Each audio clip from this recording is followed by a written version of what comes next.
Hello guys! இது எல்லாமே நேத்து எடுத்த வீடியோ. நேத்து எங்க ஸ்கூல் போக சுத்தமாவே மூட் இல்ல. அதனால நானும் லீவ் போட்டேன். எங்க ஹஸ்பண்டையும் லீவ் போட வச்சுட்டேன். 2 பேருமே லீவ் போட்டு மார்னிங் 8:00 தான் எந்திச்சோம். 8:00 எந்திச்சு சந்தைக்கு போலான்னு கிளம்பிட்டோம். மார்க்கெட் போயிட்டு, வெங்காயம், தக்காளி, காய்கறி எல்லாமே வாங்கிட்டு பெட்ரோல் போட்டு எங்க சேலரி கிரெடிட் ஆச்சு. ஸோ சேலரி அக்கௌண்ட்லேருந்து எடுத்து என்னோட நார்மல் யூசேஜ் அக்கௌண்ட்க்கு சென்ட் பண்ணிக்கிட்டோம். அதுக்கப்புறம் கொஞ்சம் ஷாப்பிங்லாம் பண்ணிவிட்டு பிரேக்ஃபாஸ்ட் கடையில் சாப்பிட்டுட்டு வீட்டுக்கு வந்துட்டோம். வீட்டுக்கு வந்து துணியெல்லாம் மடித்து வச்சுட்டு வீட்டை கூட்டிட்டு மாப் போட்டேன். வீட்டு எல்லாமே க்ளீன் பண்ணிவிட்டு அதுக்கப்புறம் ஃப்ளாக்ஸீட் ஜெல் செஞ்சேன்.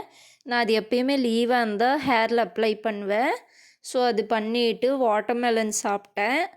வாட்டர்மெலன் சாப்பிட்டுட்டு இப்போ வீடு ஷிஃப்ட் பண்ணியிருக்கோம் இல்லையா, அதனால இந்த வீட்டில் ஃபேன் மாட்டிட்டு எங்கள் ஹஸ்பண்ட் லஞ்ச் வாங்கிட்டு வந்துட்டாரு. சாப்பிட்டோம். அவ்வளோதான் கைஸ், பாய்.